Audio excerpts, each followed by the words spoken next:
Okay, people, I think it's about time that we had a serious conversation, an open and frank national conversation about that which shall not be mentioned, the R word. Racism. There's just so much stigma around the R word. You know, no one ever wants to talk about it. No one, ever. And who better than a 30-something-year-old white man like myself to open up that national discussion? Oh, Piers Morgan already did. Oh, fuck off. I'll just react to his video. First, a new bombshell poll published today shows that nearly half of the King's realms would vote to become republics if they had the chance. Oh, shut up. God, I'm going to get into the video in a minute and get to the funny bits. But for God's sake, like, what the... Right, okay. So, half of the realms where King Charles is head of state want to become republics, right? How did they collect that data? In Tuvalu. You know, well, I suppose in Tuvalu there's only 11,000 of them, isn't there, or something? Probably just with a megaphone at one end of the island. Tuvalu! People of Tuvalu! Would you like to keep King Charles or become a republic? Republic, please. What the fuck? Anyway, so obviously there's a problem with the collection of the data that arrived at the conclusion, from which they arrived at the conclusion that half of the realms where King Charles is head of state would prefer to be republics. But I think just the main thing I think about that is, shut up. Shut up. Nobody cares. It's not important. It's clearly not the same to grow up in Kingston, Jamaica as it is to grow up in Perth, Australia, is it? You know, St. Vincent and the Grenadines or Canada, right? It just isn't, is it? Because there are other socio-economic factors. It's not King Charles's fault. It's not thanks to King Charles. It's just, shut up. As Jordan Peterson would say, make your bed. Like, I bet you can't even do that. You idiots. I'm sorry, people of Belize. It's just sorry for my truth bombs, all right? Okay, St. Lucia. All right, let's get on with the video. Caribbean countries cite colonial ties as the reason for wanting to part with the monarchy. And pretty disturbingly for King Charles, 10 of the 14 countries polled say they back the Sussexes. Pretty disturbingly for those 10 countries. Saying Meghan's treatment exposes racist views. Pretty crazy, isn't it, that what hearsay can do, the damage that narcissistic half-truths and insinuations, as I've said many times before, can do. They can bring down the monarchy in Tuvalu, yeah? But I'm sorry, Tuvalu, I'm going to stop picking on you. You know, you've got fatter fish to fry, I know, what with you sinking into the sea, you Atlanteans. Oh, don't do that. What have the people of Tuvalu ever done to you? Anyway, actually, I've got more subscribers than there are people in Tuvalu. I could probably wage war with Tuvalu, couldn't I? No, I don't want to do that though. But anyway, warring with Tuvalu aside, I do think that opinion polls tend to overrepresent crazy people's opinions. And this is why. I go to great lengths to avoid even making eye contact with acquaintances, right? So I think to myself, what kind of weird statistical outliers are going to stop to answer some pollster on the street? You know, imagine they sent a couple of pollsters to Tuvalu. I'm sorry, I've got Tuvalu on the mind. You know, they sent one to the eastern part of the island, and he stood under the coconut tree waiting for, you know, passers-by to ask them whether they want Tuvalu to be a republic. Another one maybe stood on the western coral reef, trying to get answers out of the snorkelers. What people, like lunatics, are going to stop whatever they're doing, you know, shucking oysters or whatever, to answer this weird man or woman standing on the street corner on the coral reef, you know, asking, do you think Tuvalu should be a republic? Those people are idiots. The people who are going to be answering that question. Those people who believe that Meghan was A, a victim of racist abuse, and that therefore B, the monarchy should be got rid of. Maybe we shouldn't listen to those opinion polls. It's ignited debate about whether King Charles should apologise for Britain's past sins, maybe even pay reparations. Would that make any difference? Or would it just fuel the fire? of republicanism. I really don't care what countries do. You know, I believe in self-determination. You know, I'm that kind of a guy. I'm pretty democratic, so I don't care what Tuvalu do. They can do what they want, but don't mess with me. All right, Tuvalu. I'm just saying that there's bigger problems in your life. If you think King Charles is the problem, you got your priorities wrong. Well, here with me now to debate this, the former royal butler to Princess Diana, Paul Burrell. Uh-oh, Piers. Hide the good silver. Paul Lightfingers Burrell is in the studio. The activist and organiser of Black Lives Matter protests, Imarn Ayton. My God, Piers, what are you playing at? You brought a thief and a domestic therapist on your show. You're not going to have a studio left. Why is the domestic therapist staring at the camera so threateningly? It's not going to help your cause. Those statues aren't going to tear themselves down, Imarn. And the historian and royal author, Dr. Tessa Dunlop. Oh, great. A howling banshee for good measure. Well, this will be a quiet debate, won't it? And to be fair to Paul Burrell, he's probably quite good at keeping quiet with all the sneaking around, scheming in the shadows. Well, you brought your earplugs, Paul. He probably didn't bring his earplugs, did he? I won't get a look in. Paul, let me start with you. I've got a problem with this constant looking back in history, feeling guilty for stuff that none of us in this era actually did, and then having to say sorry for everything that we didn't do, and even now, apparently having to pay people today for stuff that happened to their ancestors many generations before. I don't really get what that achieves. We should learn from lessons of the past. We can't change anything. At the end of the day, I did what I did, but I'm not giving any of it back. It's mine. It's all mine. So first and foremost, my feelings on the royal family and racism are not predicated on Harry and Meghan's willingness to identify it. That's the difference between me and you. We are talking about a country that was built off of racism, and we are referring to the oldest institution in this country that started it all. So that's the first thing. The United Kingdom was built on racism, yeah.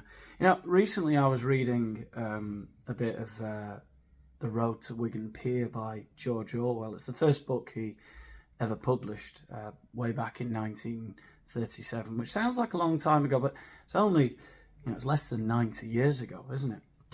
And in that book, it's really apparent that the UK was built on racism, because what he did, George Orwell, he had a really interesting life. You know, I think most people know him for 1984 and Animal Farm, but he was in there. He was shot by a sniper in the Spanish Civil War. He had a really interesting life. And this book, The Road to Wigan Pier, is about the working conditions of the miners in Lancashire and Yorkshire and the Midlands in the 1930s in Britain. And it's really apparent in that book that this country was built on racism, because what he did was he documented the work days of these miners, and what he did is he'd get his little electric torch and he'd follow them down into the mine, into the shaft, and he describes how they crawl on their hands and knees for a mile in the boiling heat and the pitch black until they reached the coal face, the face of the coal mine, where they had to, on their knees, spend 7.5 hours digging away at the coal face and loading the coal onto a conveyor belt. And the only reason they could get through their day was thanks to racism, because they said it themselves. He interviews a lot of the miners. He says, how do you get through it? Aren't you knackered? And they say, well, if we do get tired, we just think, thank God for the racism, right? Sometimes when we're feeling really, really tired, and we just can't, you just can't get your fucking shovel through the face of that coal anymore. You just can't get, you just got nothing left in your stomach muscles and back muscles, because of course you don't have the leverage of your legs because they can't stand up. There isn't enough room in the mine. They say sometimes you'd hear the call from one of the miners, more racism, we need more racism, and they'd sort of this figurative veil of like the Holy Spirit would descend upon the miners, and they go, yes, we can do it, another 2 more hours, come on lads, We need to build this country, and we need more racism to build it with. That's what our country was built on, racism. In terms of why black people and many others feel the way that we do, well, the monarchy is a symbol of white supremacy.